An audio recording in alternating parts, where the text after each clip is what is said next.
Alhamdulillahirrabbilalamin, kita telah sama-sama mendengarkan dan juga membacakan surat-surat. Semoga ini menjadi keberkahan untuk mengawali kita pada pagi hari ini.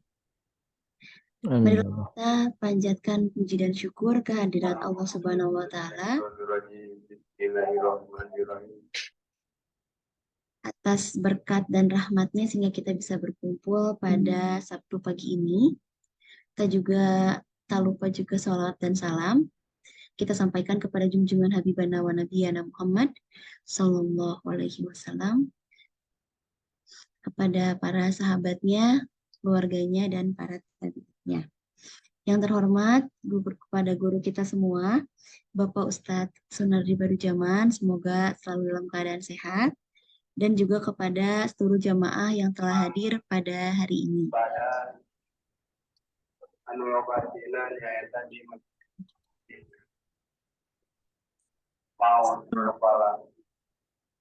Sebelumnya, mohon izin perkenalkan diri. Assalamualaikum warahmatullahi wabarakatuh. Suaranya nada nggak ada? Sebelumnya, mohon izin perkenalkan diri ya, belum kenal, saya Nada. Insya Allah hari ini saya akan menjadi pembawa acara pada pagi hari ini. Dan telah bergabung juga bersama kita Bapak Haji Yadi Supriyadi. Assalamualaikum Pak.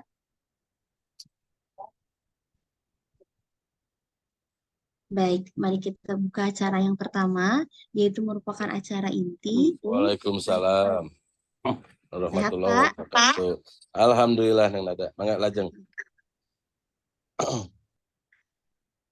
Baik, untuk acara yang pertama yaitu acara inti, yaitu kajian yang akan disampaikan oleh guru kita semua, Bapak Ustadz Sunardi Badusyaman. Untuk waktu dan tempatnya kami persilahkan. Bismillahirrahmanirrahim.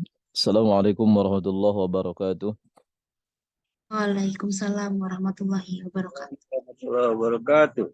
Alhamdulillah wassalatu wassalamu ala Rasulillah Muhammad ibn Abdullah wa ala alihi wa sahbihi wa man tabi'ahu bi ihsan ila yaumil qiyamah. Segala puji milik Allah, salat beriringan salam. Semoga selalu tercurah limpahkan kepada baginda alam yani habibana wa nabiyana Muhammad sallallahu alaihi wasallam. Segala puji milik Allah yang telah mengizinkan kita, memberikan kesempatan kepada kita, memberikan kekuatan kepada kita untuk bisa melaksanakan thalabul ilmi di pagi hari ini. Tentu kita berharap upaya usaha kita semua yang sudah berlalu ataupun yang sedang kita laksanakan dalam bentuk ibadah apapun senantiasa mudah-mudahan berada dalam penerimaan Allah Subhanahu wa taala. Amin. Amin. Amin. Pak Haji Adi yang saya hormati, Bapak-bapak, Pak Haji Koswara, banyak yang alhamdulillah bisa bergabung pada kesempatan hari ini. Tidak mungkin saya sebutkan satu persatu. Alhamdulillah kita hari ini masih pembahasan tentang kitab Riyadhus Shalihin. Kalau yang punya sempat kitab Riyadhus Shalihin silakan dibuka. Nanti babnya kita bab muraqabah atau kita bahwasanya harus merasa diawasi oleh Allah Subhanahu wa taala. Ibu dan Bapak, kalau kita merasa diawasi dalam kehidupan, maka insya Allah itulah kesuksesan dunia di akhirat kita. Karena manusia itu selalu zaman sekarang itu merasa ketika seorang karyawan dilihat oleh bosnya melalui CCTV, maka kerjanya akan berbeda. Maka tak mungkin dia meninggalkan ruangan tanpa alasan, tak mungkin dia melakukan kesalahan yang fatal karena merasa diawasi. Coba kalau kita terapkan bagaimana kalau kita dalam kehidupan sehari-hari kita merasa diawasi, merasa. Kan selama ini kita melakukan ini dan itu karena tidak merasa kita diawasi oleh Allah. Ayat yang pertama, alladzi yaraka hina taqum wa taqallubaka fis sajidin. Ini ayat yang melandasinya. Alladzi Allah lah zat yang yaraka melihatmu fi hina taqum ketika engkau berdiri. Ketika kita berdiri, maka Allah pun melihat kita. Wa taqallubaka fis sajidin. Dan Allah mengetahui ketika kita berada di antara bolak-baliknya orang-orang yang sujud kepada Allah. Artinya dalam kondisi kita beribadah atau kita berdiri, itu dilihat oleh Allah Subhanahu wa taala. Allah berfirman dalam ayat yang lain, wa huwa ma'akum aynama kuntum. Allah bersama kita dimanapun kita berada. Coba ayat ini luar biasa ya. Allah bersama kita dimanapun kita berada. Dalam ayat yang lain, najwa min salasatin wa illa huwa rabi'uhum wala khamsatin illa huwa sadisuhum. Ayat yang ketiga itu tidaklah kalian berbisik. Jadi kalau kita lagi ngobrol, yang ngobrol itu ketiga orang, maka yang keempatnya itu Allah. Barang siapa orang yang ngobrolnya itu jumlahnya 5 orang, yang keenamnya itu Allah. Kalau sekarang peserta yang ikut ini ada 23, maka yang keempatnya 24-nya itu adalah Allah. Ketika ada satu orang yang pun dan 2 orang berbisik, yang ketiganya itu Allah. Itu pernyataan Allah dalam Quran. Man najwa min salasatin illa huwa rabi'uhum wala khamsatin illa huwa sadisuhum. Jadi ketika kalian berkumpul ngobrol di antara 3 orang, maka ingat obrolan itu yang keempatnya adalah Allah. Ketika kita duduk bersama 5 orang, maka yang keenamnya itu Allah dan selanjutnya. Ini menandakan dimanapun kita berada, maka tak lepas daripada penglihatan dan pengawasan Allah Subhanahu wa taala.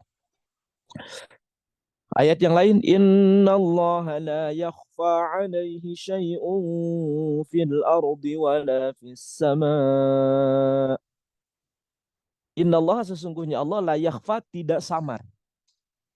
Jadi tidak samar bagi Allah alaihi terhadap Allah syai'un segala sesuatu fil ardi di permukaan bumi wala fis sama' dan di langit. Kalau kita kadang-kadang luput. Ketika di malam hari kita tidak tahu makhluk apa yang jalan di tengah dekat dengan rumah kita. Niscaya kalau Allah Subhanahu wa taala, Allah Maha mengetahui ketika ada seekor semut berwarna hitam berjalan di atas batu yang berwarna hitam di tengah kegelapan malam, Allah tahu ke arah mana semut itu sedang mencari rezekinya. Setiap langkahnya dilangkahkan oleh Allah atas petunjuk Allah, itulah maha hebatnya Allah. Makanya innallaha la yakhfa 'alaihi syai'un fil ardi wala fis sama'. Tidak ada yang samar bagi Allah, semuanya jelas bagi Allah. Apapun kehidupan baik di langit ataupun di bumi. Ini ayat-ayat yang Masya Allah luar biasa. Bagaimana kita suka merasa aman dari penglihatan Allah.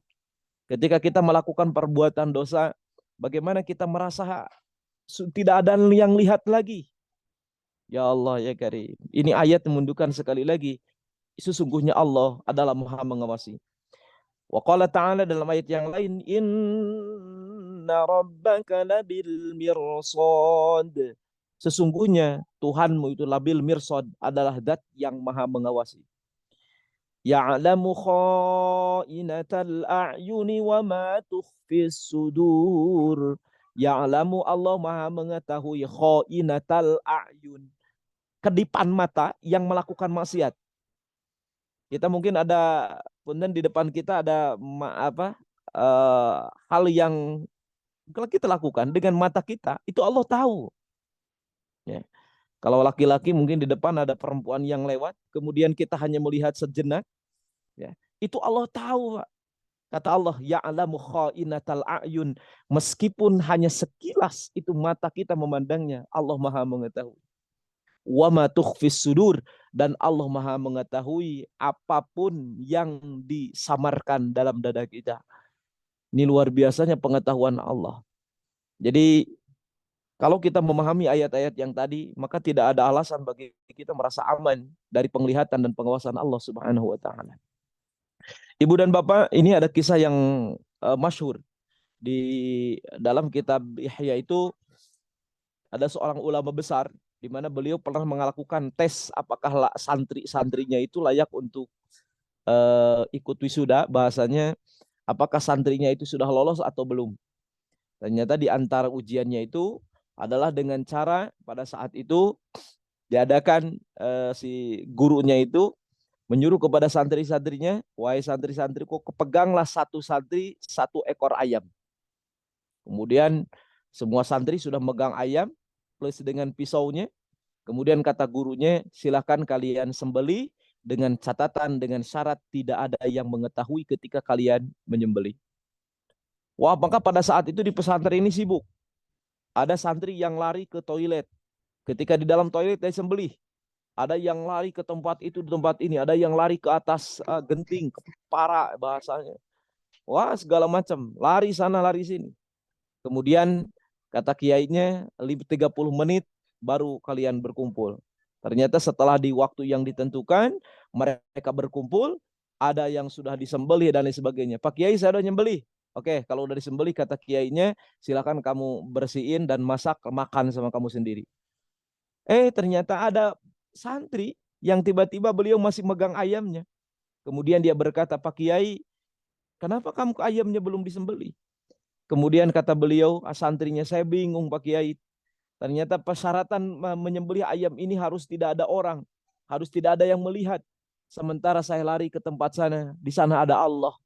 Lari ke toilet, ternyata Allah pun melihat. Lari ke atas sana, Allah pun melihat. Ternyata santri ini mengatakan, sehingga saya tak menemukan tempat yang tidak diawasi oleh Allah Subhanahu wa taala. Ternyata dari ujian itu, kata Pak Kiai, engkaulah yang lulus daripada ujian ini. Kenapa? Ketika seorang santri, ketika nanti sudah di luar masyarakat, dia merasa hidupnya, merasa diawasi oleh Allah. Itulah salah satu kesuksesan mendapatkan akhirat di hadapan Allah Subhanahu wa taala. Jadi sekali lagi Ibu dan Bapak, kadang-kadang kita hidup merasa enak, tidak ada yang mengawasi. Padahal sekali lagi, kita pun dalam keadaan kondisi apapun, kita tetap tidak pernah terlepas dari penglihatan Allah Subhanahu wa taala. Inilah sifat yang harus kita tumbuhkan dalam kehidupan kita. Inilah sifat yang harus ditumbuhkan dalam kebiasaan sehari-hari kita. Maka insya Allah, sehingga ketika kita memiliki sifat yang tadi, maka muraqabah dalam kehidupan kita, muraqabah selalu diawasi oleh Allah, maka saya yakin kehidupan kita akan memilih dan memilah mana yang baik, mana yang tidak baik. Seandainya kita dihadapkan dengan perbuatan maksiat, maka kita akan meninggalkan maksiat itu dan kita akan memilih untuk melakukan kebaikan. Itu adalah ketika seseorang memiliki sifat muraqabah, merasa diawasi kehidupannya oleh Sang Pencipta, oleh Sang Khalik, oleh Allah Subhanahu wa taala. Ibu dan Bapak, saya akan sebelum masuk ke dalam hadis, ini cerita yang pertama, ya. Yang kedua, saya akan menceritakan tentang Nabi Musa alaihissalam. Ya. Ibu, di zaman Nabi Musa, Ibu dan Bapak, Nabi Musa alaihissalam itu pernah berbicara langsung dengan Allah. Kita tahu Nabi Musa alaihissalam itu kalau ada yang kurang serk dengan hatinya, beliau langsung bertanya kepada Allah Subhanahu wa taala. Makanya dalam Quran, wa kallamallahu Musa taklima. Allah itu Nabi Musa alaihissalam adalah kalimullah. Nabi yang sering diajak bicara oleh Allah Subhanahu wa taala. Dalam satu kesempatan beliau pada saat itu bertanya kepada Allah, "Ya Rabb, saya pengen tahu seberapa hebat penglihatanmu dan seberapa hebat pengawasanmu." Ini Nabi Musa alaihissalam bertanya kepada Allah. Oke, Musa, kalau kamu pengen tahu seberapa hebat ilmuku dan seberapa bijak kehukumanku, maka kata Allah Subhanahu wa taala, besok pagi kamu datang ke sebuah tempat dan di belakang bukit itu ada air yang mengalir. Air kecil mengalir di tengah gurun pasir. Kamu jangan banyak ngomong. Sehari itu kamu dari pagi sampai dengan sore lihat aja apa yang terjadi di depan mata kamu. Setelah itu baru nanti saya akan tanya kepadamu. Nabi Musa mendengar pada saat itu, beliau langsung keesokan harinya beliau pagi-pagi datang ke sebuah bukit dan ternyata betul di bukit yang tadi itu ada air yang mengalir, Pak. Air mengalir. Kemudian Nabi Musa alaihissalam pada saat itu mengawasi apa yang terjadi. Ternyata pagi-pagi sekitar jam 8, jam 10-an, Nabi Musa alaihissalam melihat orang yang berkuda, Pak. Berkuda menggunakan kuda perang. Dia di kiri kanan kudanya itu ada bawang-bawaan. Tiba-tiba orang ini kemudian dia turun. Setelah turun, ternyata dia bawa tas, ya. Dan tas itu dia simpan. Setelah itu dia ambil air, kemudian dia mandi karena di tempat gurun pasir sulit air, ya. Dia mandi, dia minum segala macam kebutuhannya itu dengan air yang tadi. Selepas itu dia bawa sebagian air untuk perbekalan jalannya dan kemudian dia langsung meninggalkan tempat itu. Dan ternyata orang yang tadi itu meninggalkan salah satu barang berharga punya dia. Tertinggal di situ, Pak. Nabi Musa tidak berkomen. Karena kata Allah jangan komentar. Tungguin aja apa yang terjadi. Tiba-tiba ibu dan bapak sudah siang, datang anak kecil. Tiba-tiba anak kecil itu ngambil air, minum di situ, kemudian dia mandi di situ, dan ternyata anak kecil pas melihat ada satu tas yang tergeletak di situ, yang tersimpan di situ, kemudian pas dibuka ternyata isinya adalah emas. Kemudian anak kecil itu langsung mengambil tas yang tadi, kemudian dia keluar dari tempat yang tadi. Nabi Musa tak ada bicara, dia hanya mengawasi aja. Tiba-tiba apa? Setelah itu datang orang yang ketiga. Orang yang ketiga itu orangnya buta, dia pakai tongkat, lagi terus jalan mendengarkan gemerciknya air yang sedang turun. Kemudian setelah itu dia ngambil air, berwudu, kemudian dia apa? Kemudian dia minum dari tempat itu, kemudian dia meninggalkan. Sebelum meninggalkan, ini orang yang buta, tiba-tiba pengendara kuda yang pertama itu datang, Pak.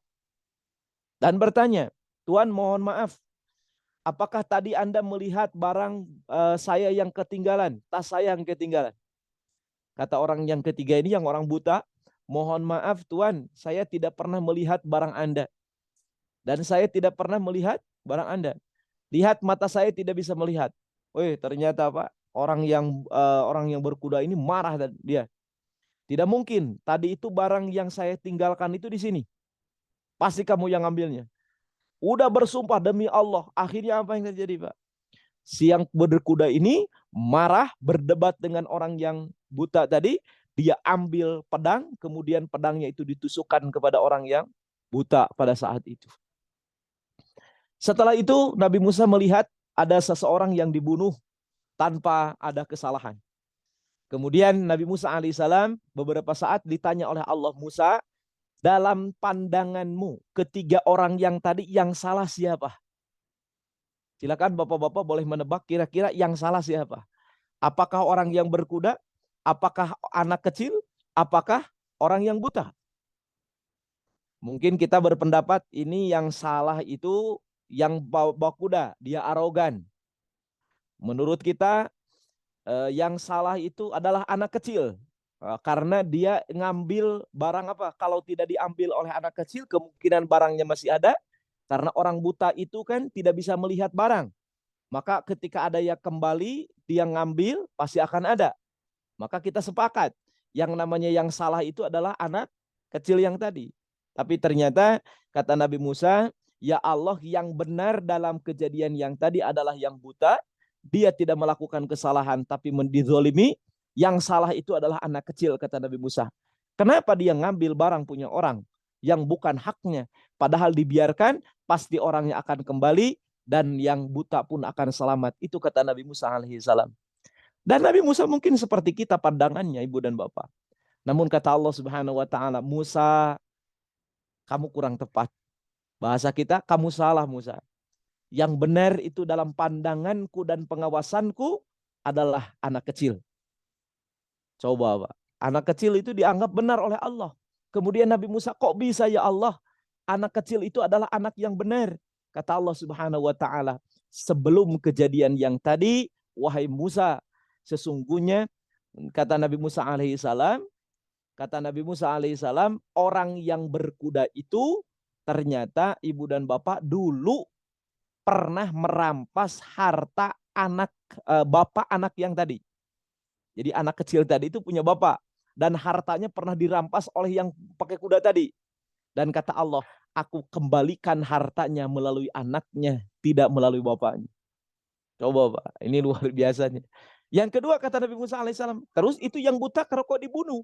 Musa, bapak anak yang tadi itu, yang kecil, dia sekarang sudah meninggal dan kemeninggalnya itu dibunuh oleh orang yang buta. Yang buta itu dulunya matanya normal dan dia dulu adalah seorang pembunuh dan pernah membunuh bapak anak yang kecil tadi. Maka sekarang dia menemukan pembalasannya. Orang zalim dibalas dengan orang zalim, kata Allah. Dan aku kembalikan harta itu kepada anak kecil. Coba Pak, kalau penglihatan kita ternyata tidak sehebat, Masya Allah, luar biasa. Allah itu maha adil. Apapun yang kita lakukan tidak pernah luput dari pengawasan Allah. Semuanya akan dibalas pada waktunya. Ingat, sekali lagi, semua akan dibalas pada waktunya. Oleh sebab itu jangan merasa aman dengan apapun yang kita lakukan. Semuanya ada perhitungan di hadapan Allah Subhanahu wa taala, semuanya berada dalam pengawasan Allah Subhanahu wa taala. Oke, kita baca hadis an Umar bin Khattab. Hadis diterima dari Umar bin Khattab, bainama nahnu julusuna 'inda Rasulillah sallallahu alaihi wasallam, dzata yaumin ittala 'alaina rajulun syadidu bayadi thiyab. Kata Umar bin Khattab, ketika kami duduk bersama dengan Rasulullah, pada satu hari tiba-tiba datang seorang laki-laki yang mana dia mengenakan baju gamis yang berwarna putih. Kemudian rambutnya sangat hitam. Dia tidak terlihat bekas perjalanan. Kalau orang Mekah itu kalau habis perjalanan kelihatan banget ya, berdebu. Tapi orang ini bajunya bersih, rambutnya hitam, tidak terlihat bekas perjalanan, wala ya'rifuhu minna ahadun. Kata Umar bin Khattab, dan tidak ada yang mengenalinya suatu orang pun di antara kami. Hatta jalasa ila Nabi sallallahu alaihi wasallam, sampai orang ini duduk dengan Nabi sallallahu alaihi wasallam. Bahkan yang paling anehnya, orang ini baru tiba dan orang ini bukan orang Mekah. Fa asnada rukbataihi ila rukbataihi. Kemudian dia menyandarkan lututnya dengan lutut Rasul. Jadi Rasul itu duduk iftiros pada saat itu. Duduk iftiros itu seperti kita duduk di antara dua sujud begini. Tiba-tiba orang itu datang dan menempelkan lututnya dengan lutut Rasulullah SAW. Wa wada'a kaffahi ala fakhidaih. Kemudian orang ini meletakkan tangannya di atas paha baginda Rasulullah SAW. Dan orang ini berkata, ya Muhammad, akhbirni anil Islam. Wahai Muhammad, kabarkan kepadaku tentang Islam. Maka Rasul berkata, faqala Rasulullah SAW, al-Islamu an tashhada an la ilaha illallah. Islam itu adalah senantiasa kita bersaksi bahwasanya tiada Tuhan selain Allah, wa anna Muhammadar Rasulullah, dan Muhammad adalah utusan Allah. Wa tuqimas shalah, dan mendirikan salat, wa tu'tiyaz zakah, kemudian mengeluarkan zakat, wa tasuma Ramadan, dan orang ini melaksanakan saum di bulan Ramadan, wa tahajjal baita in istata'a ilaihi sabila, dan melaksanakan ibadah haji ke Baitullah apabila dia sudah mampu. Ternyata ini orang ini menanyakan tentang rukun Islam. Kemudian orang ini tiba-tiba bertanya, tapi qad shaddaqta, engkau benar. Fa'ajibna lahu yas'aluhu wa yusaddiquh. Kata Umar bin Khattab, ini komentar Umar. Saya kaget orang ini. Kagetnya ini, kata Umar bin Khattab, ini orang kurang sopan. Dia bertanya kepada Nabi, tapi dia membenarkan.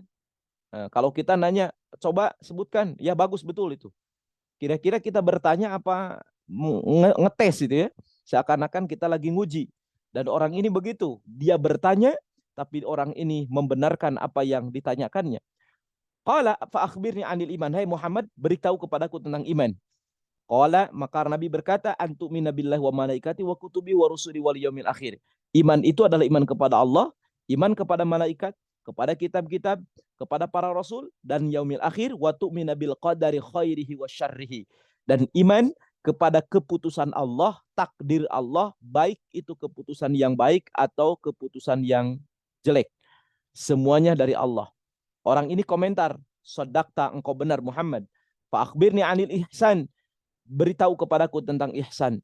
Maka Nabi Muhammad berkata, anta'budallah ka'annaka tarah fa illam takun tarah fa innahu yarah. Ini yang menjadi bab muraqabahnya. Apa yang disebut dengan ihsan? Engkau menyembah Allah seakan-akan kau sedang dilihatnya. Kalaupun kau tidak melihatnya, ingat sesungguhnya dia melihatmu. Ini yang disebut dengan ihsan. Coba kalau beribadah seakan-akan diawasi sama Allah, apa yang terjadi, Pak? Kalau kita sujud, ketika kita sujud kemudian kita sedang diawasi sama Allah, apa yang kira-kira lakukan kita? Saya yakin, Pak, sujud kita ini akan dilamakan. Kenapa? Karena Tuhan kita, Allah sedang melihat kita. Saya yakin kalau orang punten ketika melaksanakan ibadah dan kita ibadah kepada Allah, saum kita dan dilihat oleh Allah, kita akan mempersembahkan saum yang terbaik untuk Allah Subhanahu wa taala. Jadi yang disebut dengan ihsan, ibadahlah kepada Allah, sembahlah Allah seakan-akan dia melihat kita. Allah melihat kita. Dan kalaupun kita tidak melihatnya, ingat Allah itu melihat kita. Ini bab muraqabah dalam kehidupan sehari-hari kita. Qala fa akhbirni 'anis sa'ah.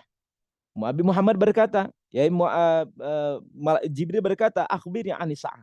Muhammad, beritahu kepadaku tentang hari kiamat. Qala, Nabi berkata, mal mas'ulu anha bi'a'lam minas sa'il. Orang yang ditanya tidak lebih tahu daripada orang yang nanya. Artinya lebih tahu kamu ketimbang saya. Nah, ini maknanya. Ya. Kemudian fa akhbirni an amaratiha.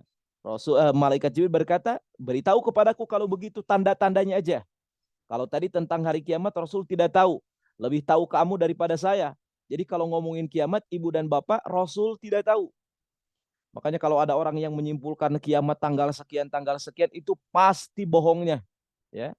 Kalau sekarang banyak penceramah-penceramah ya yang menyampaikan atau para ustadz yang menyampaikan kiamat sebentar lagi. Nah, tapi itu betul sebentar lagi. Tapi kalau berani menentukan tahunnya, itu sudah fatal kesalahannya. Karena Rasul sendiri tidak pernah berani menyebutkan kapan kiamat itu terjadi. Maka malaikat Jibril berkata, beritahu kepadaku tentang cirinya. Yang pertama kata malaikat Jibril, kata Rasulullah, antalidal amatu rabbataha. Nanti akan ada seorang amat yang melahirkan tuannya. Artinya nanti itu dalam masalah pasangan, orang sudah tidak lagi membedakan mana amat, mana tuan.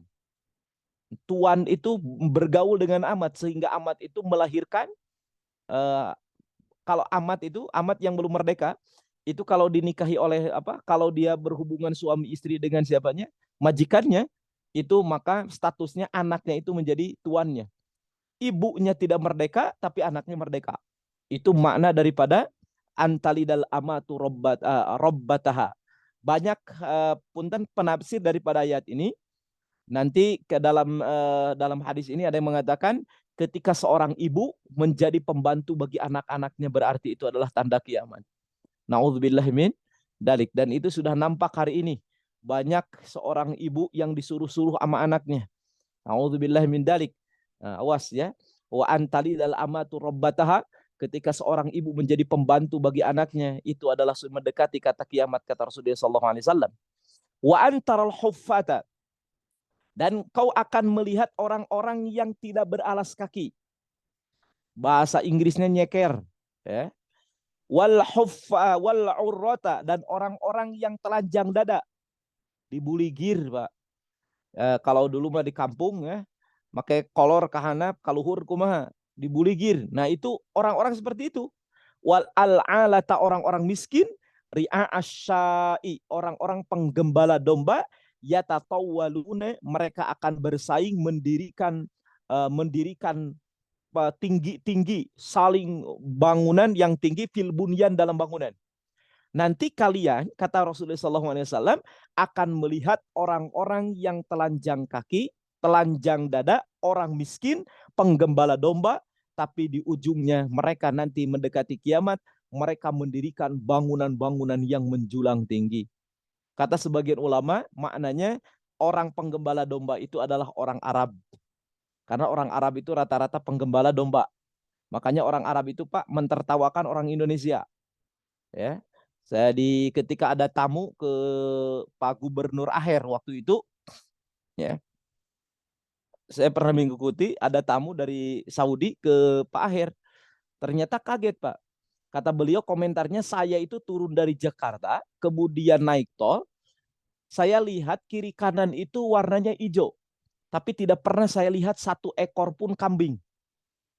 Tapi kata beliau, di tempat saya itu di sana itu gurun pasir, tapi sulit rumput, tapi banyak kambing.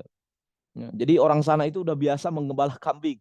Padahal sulit hari di Indonesia maloba jukut tapi naona. Allah ya karim. Jadi kata beliau begitu katanya. Jadi kalau kita melihat hadis ini, ternyata hadis ini ibu dan bapak sudah mulai terjadi, ya. Bagaimana Abraz al-Bait, kemudian Burj Khalifah, bangunan tertinggi dunia itu ada di mana? Di Arab. Semuanya itu di negeri Arab. Bangunan yang pertama yang sampai 1 kilo dan sekarang lagi dibikin lagi, ya, di daerah mana? Di Jeddah, ya. Dan itu akan mengalahkan. Kita tahu kalau depan Ka'bah itu ada bangunan yang menjulang tinggi, Dan kata Rasulullah SAW, ketika kalian melihat orang-orang yang telanjang kaki, telanjang dada, penggembala domba, mereka bersaing mendirikan bangunan-bangunan yang tinggi, itu artinya kiamat tidak akan lama lagi. Mudah-mudahan, Masya Allah ya, kita diselamatkan dari fitnah-fitnah akhir zaman. Suman tolaka. Kemudian orang ini beres, kemudian dia pergi. Falabistu malian. Kemudian aku berhenti sejenak. Umar bin Khattab diam aja. Tumakala. Kemudian Rasul berkata, ya Umar, atadri manis sa'il. Hei Umar, tahu nggak yang nanya tadi siapa? Kultu, kata Umar, aku berkata, Allah wa Rasul a'lam. Allah dan Rasulnya lebih mengetahui. Qala Jibrilu atakum yu'allimukum amrodinakum. Kata Rasulullah, dia adalah malaikat Jibril yang datang kepada kalian untuk mengajarkan urusan agama kepada kalian. Ini hadis sahih, hadis populer tentang bagaimana malaikat Jibril mengajarkan rukun iman, mengajarkan rukun Islam, dan mengajarkan tentang ihsan. Ihsan itu pada dasarnya kita merasa selalu diawasi oleh Allah Subhanahu wa taala. Oke. Hadis yang kedua, an Abidar Jundubni Junadah wa Abi Abdurrahman Muadzib Jabal. Hadis diriwayatkan dari Abidar. Kemudian diriwayatkan juga dari Abdurrahman. Beliau berkata, Rasulullah SAW bersabda, ittaqillah haitsu ma kunta, bertakwalah dimanapun kamu berada, wattabi'is sayyi'atil hasanata tamhuha, dan ikuti kejelekan itu dengan kebaikan, wa khaliqin nas bi khuluqin hasanin, dan berakhlaklah di depan manusia dengan akhlak yang terbaik. Apa maknanya? Dimanapun kita berada, bertakwalah kepada Allah. Jadi takwa itu bukan hanya di dalam masjid. Ya, kita masuk masjid, Masya Allah, seakan-akan yang paling bertakwa, duduk sop paling depan, pegang tasbih yang gede, kemudian pungkul, keluar di masjid, robahnya kita. Nah, jadi dimanapun kita berada, tetap jadi insan-insan yang bertakwa kepada Allah. Takwa itu tidak membutuhkan kapannya, di mananya, tetap dimanapun kita berada, kapanpun, dengan siapapun kita berada, orang bertakwa harus menunjukkan ketakwaannya. Kata Allah, ittaqillah haitsu ma kunta, bertakwalah dimanapun kamu berada. Wattabi'il hasanata wattabi'in sayyi'ata hasanata tamhuha, ikutilah kejelekan dengan kebaikan. Maknanya apa? Kalau kita pernah melakukan perbuatan dosa, maka ikuti perbuatan dosa itu dengan perbuatan yang baik sebagai penghapusnya. Jadi tadi kalau kita ternyata mulut kita keceletot ngomongin orang, astagfirullahaladzim, dengan sadarnya kita mengatakan astagfirullahaladzim. Baca la ilaha illallah. Kalimat la ilaha illallah diucapkan satu kali, itu pelebur dosa-dosa yang pernah kita lakukan.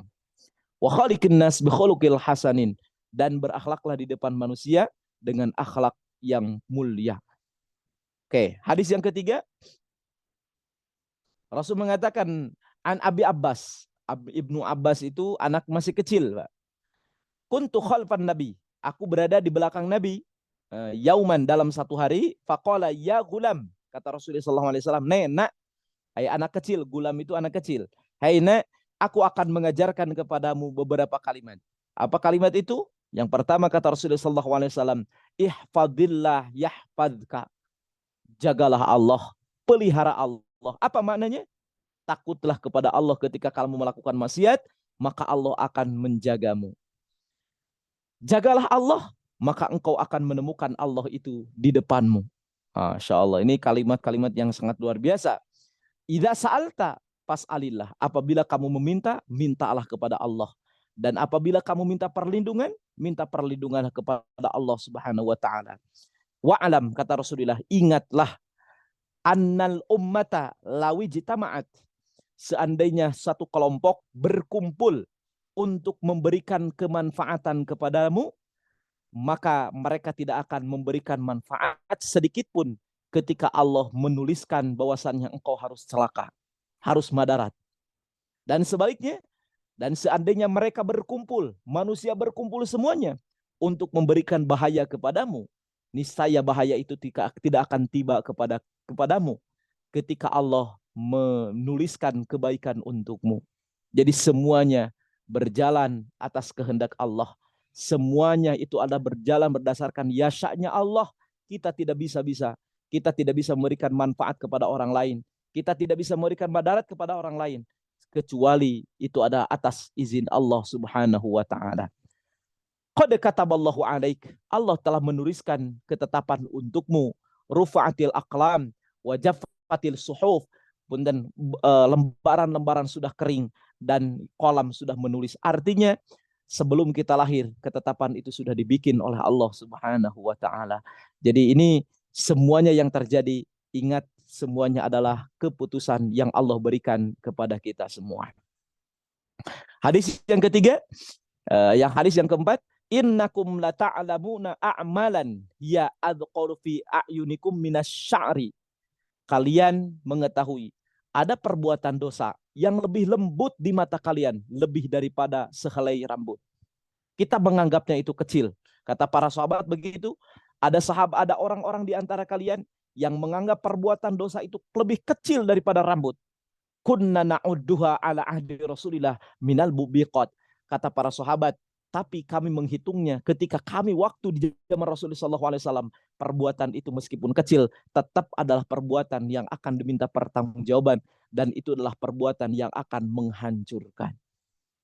Jadi jangan pernah merasa kecil dengan dosa ketika dosa itu dilakukan terus menerus, dan jangan merasa besar dengan amal ketika amal itu tidak memiliki ikhlas di hadapan Allah Subhanahu wa taala. Ruginya manusia adalah ketika dia beramal dengan perbuatan yang besar, kemudian dia membicarakan kepada orang lain, dalam hatinya tidak ada ikhlas, maka amal yang segede apapun tetap akan hilang bagaikan debu yang tak berharga di hadapan Allah.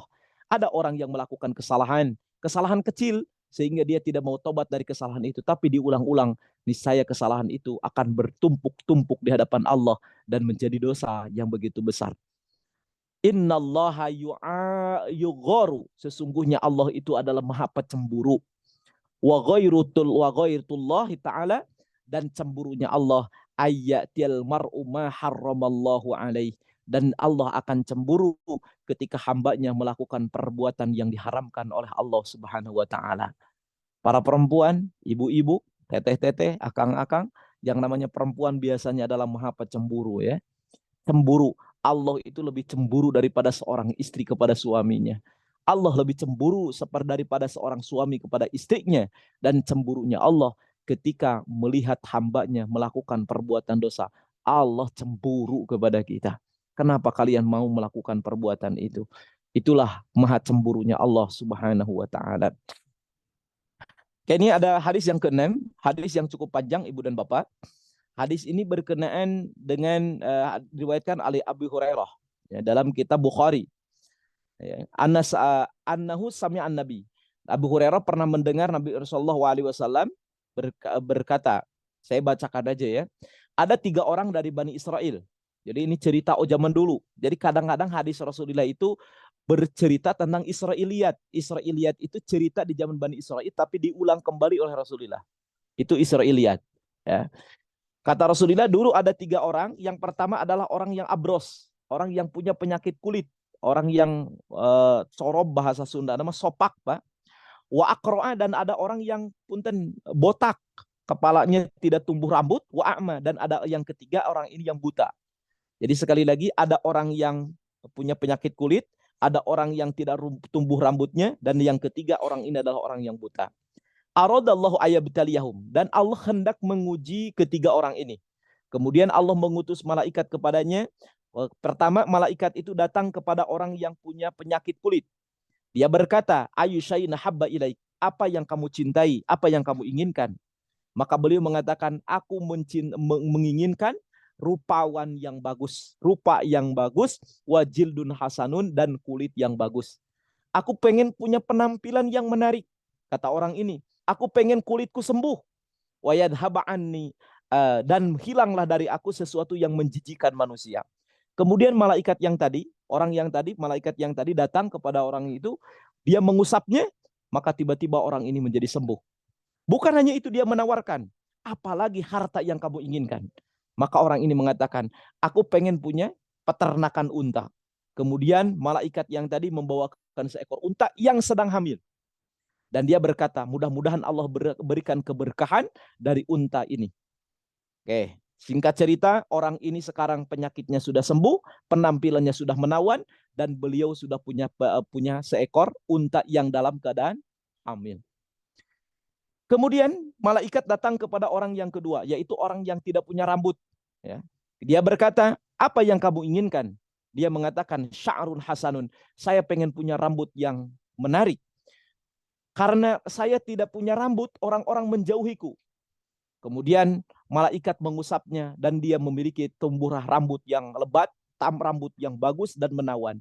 Kemudian malaikat itu yang berupa manusia berkata lagi, kamu pengen apa? Harta yang kamu inginkan. Saya itu pengen punya peternakan sapi. Kemudian malaikat itu memberikan sapi yang sedang hamil dan kemudian dia berdoa, barakallahu laka fiha. Mudah-mudahan Allah memberikan keberkahan fiha di dalam sapi itu. Akhirnya sapi ini diserahkan kepada orang yang kedua. Kemudian malaikat datang kepada orang yang buta. Kemudian orang yang buta ini ditanya oleh malaikat, ayu syai'in habba ilaik. Apa yang kamu cintai dan apa yang kamu inginkan? Dia berkata, Allah pengen mengembalikan ke penglihatanku. Aku pengen melihat bagaimana aku berkomunikasi dengan manusia. Aku pengen melihat manusia. Kemudian matanya disentuh oleh malaikat. Kemudian tiba-tiba sembuhlah mata yang tadi. Fa'ayyum mal ahabbu ilaik. Kamu pengen apa harta yang dimiliki? Maka dia mengatakan, saya pengen punya peternakan kambing. Jadi yang satu peternakan unta, yang satu peternakan sapi, yang buta itu peternakannya apa? Domba, ya. Kemudian selang beberapa tahun, ya 1 tahun, 2 tahun, 3 tahun, 4 tahun, 5 tahun, semua orang yang tadi diberikan oleh Allah, oleh para malaikat itu, ada yang dikasih unta, dikasih sapi, ada yang dikasih apa? Domba, dibiarkan. Dan ternyata semua itu bertambah-tambah ya keberkahannya karena didoakan oleh malaikat. Ternyata satu lembah itu penuh dengan unta. Ini miliknya siapa? Milik orang yang tadi, yang punya penyakit kulit. Dan orang yang punya penyakit botak itu, ternyata dia sudah satu bukit itu penuh dengan sapi punya dia. Dan orang yang buta memiliki satu lembah itu miliknya adalah kambing punya dia. Setelah itu datanglah malaikat. Malaikat itu datang fi suratihi wa hayatihi. Dia datang, ada orang. Dia datang pada saat itu yang datang kepada orang yang mantan orang yang punya penyakit kulit. Malaikat ini di seluruh tubuhnya punya penyakit kulit. Lantas dia datang. Ini maknanya Masya Allah ya. Kadang-kadang diuji seperti itu. Kata orang yang punya penyakit kulit datang kepada orang kaya tadi, pemilik unta. Dia dulu kan begitu, punya penyakit kulit juga. Assalamualaikum Tuan. Demi Allah, demi harta yang kau miliki dan pemberian dari Allah. Saya adalah orang miskin. Saya punya penyakit kulit. Berikan sedekah kepada saya. Ternyata orang ini mengatakan, saya tidak ada sedekah untukmu. Bukankah engkau dulu adalah orang seperti saya? Kemudian kau diberikan harta oleh Allah. Bagaimana jawaban orang itu? Saya itu kaya udah dari dulu. Dia menolak, lupa dengan sejarah. Hati-hati ya. Dulu saya dari dulu juga udah kaya. Bapak saya orang kaya, nenek saya orang kaya, kakek saya orang kaya. Sehingga kekayaan itulah yang turun-temurun sampai dengan saya. Ternyata orang ini lupa kepada apa yang dulu pernah dialaminya. Maka malaikat itu mengatakan, ternyata kamu sudah berdosa kepada Allah. Ingat, semua berada dalam pengawasan Allah. Kamu sudah dusta kepada Allah.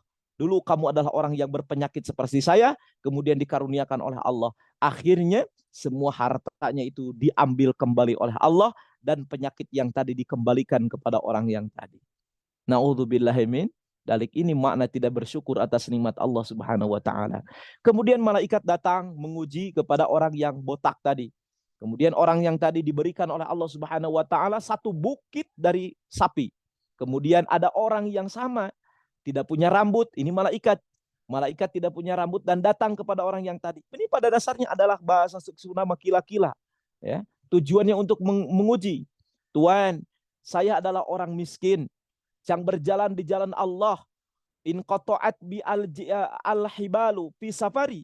Semua perbekalanku sudah habis. Ini kata orang botak. Fala bala ali al-yauma illa billah. Tidak ada perbekalan kecuali hanya milik Allah. Kalaulah as'aluka alladzi radda alaika basarak. Aku meminta kepadamu dengan zat yang telah mengembalikan rambutmu, yaitu Allah. Ternyata apa yang terjadi, orang ini mengatakan, demi Allah, saya itu adalah orang dari dulu juga saya punya rambut. Ya, jadi saya orang kaya dari dulu. Kalau begitu saya minta sedekahnya. Karena harta yang kamu miliki, ternyata orang ini menolak harta yang diberikan. Akhirnya apa yang terjadi? Malaikat mengatakan, aku adalah malaikat yang sengaja untuk mengujimu. Akhirnya orang yang tadi, sapi yang sekian itu diambil kembali oleh Allah, dan penyakit botaknya pun dikembalikan kepadanya. Ini artinya dia tidak bersyukur. Sementara yang ketiga, wa'atal a'mal, dan kemudian ada yang buta. Kemudian yang buta ini datang, ini malaikat yang buta datang kepada orang yang mantan buta tapi sekarang sudah menjadi pengusaha peternakan, dan dia berkata, Tuhan, saya sedang berjalan di jalan Allah, barangkali Tuhan punya sedikit sedekah untuk saya. Kemudian orang ini mengatakan, Masya Allah, silahkan kamu ambil. Silahkan kamu ambil. Berapa kamu yang pengen dari harta yang saya miliki? Ternyata Masya Allah, orang ini berbeda dengan orang yang saudara-saudaranya. Ya. Yang kedua tadi, akhirnya orang yang tadi mengambil dari sebagian harta dari orang yang bos yang tadi yang mantan orang yang buta itu. Faradallahu ilayya basari. Allah, dulu saya adalah seperti kamu. Dulu saya tidak melihat seperti kamu. Kemudian Allah mengembalikan penglihatan kepadaku. Kemudian dulu saya orang miskin. Allah memberikan kepadaku harta yang seperti ini. Maka saya bersyukur atas nikmat Allah. Maka oleh sebab itu silahkan kalau kamu ingin mengambilnya. Tiba-tiba malaikat yang tadi berkata, aku hanya mengujimu. Ternyata engkau adalah orang yang amanah atas titipan Allah. Maka berbeda dengan dua teman-temanmu yang tadi yang penyakit kulit dan yang punya penyakit botak. Itu semuanya dikembalikan, diambil oleh Allah. Sementara engkau kenikmatan akan kekal bersama denganmu. Jadi sekali lagi ibu dan bapak, semua berada dalam pengawasan Allah Subhanahu wa ta'ala. Mungkin itu yang bisa disampaikan. Mudah-mudahan ini menjadi ibrah pelajaran bagi kita semua dalam kehidupan kita. Jangan merasa aman, jangan merasa hebat, jangan merasa tidak ada yang mengawasi. Ingat, semuanya berada dalam ilmu dan pengawasan Allah Subhanahu wa ta'ala. Mangga. Masya Allah, terima kasih Pak Ustadz atas ilmu yang luar biasa supaya kita tetap teringat bahwa kita tuh selalu diawasi oleh Allah Subhanahu wa Ta'ala. Baik, untuk sesi selanjutnya yaitu sesi pertanyaan, dan sudah masuk pertanyaan dari Hisam. Izin membacakan. Assalamualaikum Pak Ustadz, kadang saya terjebak dalam keadaan ingin melakukan kesalahan. Di saat yang sama saya juga sadar bahwa Allah selalu melihat hambanya. Tapi seringkali saya terjerumus lebih memilih kesalahan. Apa solusi yang bisa saya lakukan untuk merubah kebiasaan ini? Oke, lagi melakukan perbuatan dosa, tetap asa merasa dilihat oleh Allah. Nah itu tinggal menambah kekuatannya aja. Tinggal menambah kekuatan muraqabahnya dengan Allah. Berarti kalau sudah sadar bahwasanya Allah melihat kita, tapi kekeh melakukan maksiat, berarti kita muraqabahnya belum kuat, belum merasa. Nah ini nanti bakal ada bab khauf. Setelah sudah merasa diawasi, kita ada khauf, yaitu takut ketika melakukan perbuatan dosa. Insya Allah ini bab selanjutnya dalam kitab Riyadhus Shalihin itu ada bab khauf. Kalau sudah takutnya kepada Allah itulah luar biasa. Tak mungkin orang melakukan maksiat kalau sudah tahu bahwasannya Allah itu maha segala-galanya. Allah sudah siapkan siksaannya dengan nerakanya bagi orang yang melakukan perbuatan dosa. Nah, kalau sudah muraqabah, merasa muraqabah, ditambah dengan sifat khauf, itulah insya Allah kita akan menjauhi perbuatan-perbuatan yang dilarang oleh Allah Subhanahu wa ta'ala. Jadi insya Allah terus belajar, terus tingkatin ilmu kita, karena orang tak mungkin bisa takwa, orang tak mungkin bisa yakin kalau tanpa dibarengi dengan ilmu. Ilmu itu adalah pondasi dari segala-galanya. Ilmu itu adalah penting dalam kehidupan kita. Ya, Orang kalau tidak pernah belajar, bagaimana dia tahu bahasanya muraqabah, bagaimana dia khauf, bagaimana dia benar kemarin ya, takwa kepada Allah dan sebagainya. Ternyata sekali lagi ini harus berasal dari ilmu yang kita dapatkan. Insya Allah segitu dulu. Ya, jadi nanti bertahap ya, kalau bisa ketika kita melakukan sudah muraqabah, lagi melakukan maksiat tapi asa merasa diawasi oleh Allah. Nah, itu seharusnya setelah merasa diawasi Allah tinggalkan. Kita malu dengan Allah. Ya, minimal malu. Kata Rasulullah SAW, kalau orang sudah malu, udah beres itu. Tidak akan ada yang melakukan maksiat. Nah, ini masalahnya kita tidak pernah malu dan kita tidak pernah takut. Nah, ini bab haya dengan bab khauf itu harus senantiasa dikaji oleh kita semua. Silakan. Terima kasih Pak Ustadz. Kita masih buka sesi pertanyaan, mangga kepada Bapak Ibu. Nah, sudah masuk lagi Pak Ustadz pertanyaan dari eh, Bunda Zain Arsy, izin membacakan. Assalamualaikum, mohon maaf melenceng dari tema yang disampaikan pagi ini mengenai zakat mal, Pak Ustadz. Apakah boleh kita memberikan zakat mal secara langsung, terus orang yang berhak untuk menerima zakatnya siapa aja, dan boleh nggak dibagi-bagi misalnya ke beberapa orang dengan jumlah yang sesuai dengan zakat yang dikeluarkan? Kalau zakat itu pasti ya. Zakat itu berbeda dengan sedekah. Sedekah itu kepada siapapun. Jadi kalau sedekah itu kepada siapapun. Kalau zakat diberikan secara langsung boleh, boleh. Ya, boleh. Tapi kalau koordinir itu jauh lebih baik. Karena dalam ayatnya itu khud min amwalihim shadaqatan tutahhiruhum biha. Jadi ada kekuatan, ada orang yang berhak untuk mengambil zakat. Makanya kalau di zaman Umar itu sudah terjadi yang namanya disebut dengan Baitul Mal. Khalifah itu yang memaksa orang, karena di zaman Umar bin Khattab kalau orang tidak mau mengeluarkan zakat itu disebut orang kafir, munafik ini. Itu pemaksaan terhadap zakat, dan zakat itu adalah sesuatu yang boleh dipaksa, Pak. Sekali lagi, zakat itu boleh dipaksa. Makanya di pemerintahan itu kalau gaji karyawan itu langsung dipotong kan 2,5%. Karena itu sekali lagi boleh yang namanya yang punya otoritas itu mengambil zakat dengan paksa. Jadi salah satu yang boleh diambil paksa itu apa? Zakat. Ada orang mana wajibnya pajak ya. Zakat juga padahal wajib itu, karena zakat itu sekali lagi boleh seperti itu. Jadi apa namanya? Kepada siapa diberikan. Jadi kalau kita memberikan langsung boleh, dibagi-bagi boleh. Nah, Ibu kalau pengen zakat itu yaitu yang 8 asnaf itu ya.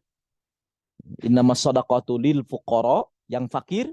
Nanti definisi fakir seperti apa? Wal masakin, wal amil. Nah, amil kalau makanya ada amil. Berarti ada yang mengkoordinir. Nah, itu yang mengkoordinir itu dan dia kerjanya hanya dalam di situ-situ saja. Dia adalah kerjanya hanya sebagai apa? Penyalur zakat dan penerima zakat, nagih zakat, memberi zakat. Nah, itu disebut dengan amil. Wal amilina 'alaiha wal mu'allafati qulubuhum, dan orang mu'allaf, wa fir riqab, orang yang belum merdeka, wa fi sabilillah, orang yang berada dalam sabilah, ibnu sabil, orang yang dalam perjalanan, wal gharimin, orang yang punya utang tapi utangnya itu untuk kepentingan dirinya atau tidak makan. Nah, umpama ini saya mau belum makan, udah kemarin itu saya punya utang karena saya dimakan. Hari nyicil mobil jeung nyicil motor mah ulah diberen. Jadi saya lagi nyicil rumah, boga utang, menang dari zakat, menang disebut dengan orang yang gharib, tidak termasuk gitu ya. Utangnya itu adalah utang untuk menutupi kebutuhan dirinya, saking miskinnya orang ini. Gharimi wa fi bin sabil wal ibnu sabil innama sadaqatu lil fuqara wal masakin wal amilina 'alaiha wal mu'allafati qulubuhum wa fir riqabi wal gharimina wa fi sabilillahi wa ibnis sabil. Ya segitu. Fariidatan minallah, itu adalah keputusan dari Allah.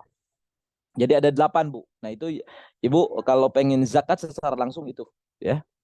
Jadi orang-orang yang tadi sebutkan, fakir, miskin, amil, kemudian mu'alaf, sabilillah, ibnu sabil, gharim. Itu yang berhak menerima apa? Zakat. Jadi boleh dilakukan langsung sendiri, dibagi-bagi juga sendiri, boleh. Silahkan. Terima kasih Pak Ustadz. Ada pertanyaan lagi? Masih dibuka untuk satu pertanyaan terakhir. Cukup. Cukup, baik.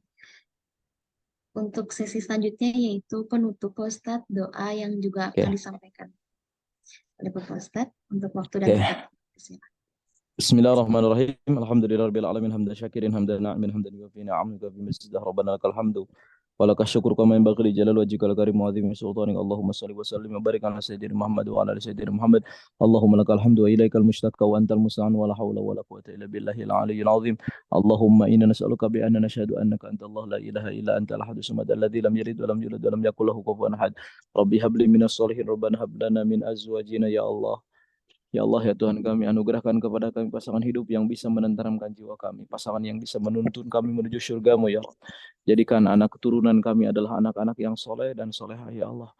Ighfir lana wa li walidina wa li masyayikhina wa li muallimina ya Allah, ampuni dosa kami, dosa orang tua kami, dosa guru-guru kami, dosa orang yang pernah mengajarkan kepada kami, dosa keluarga kami ya Allah.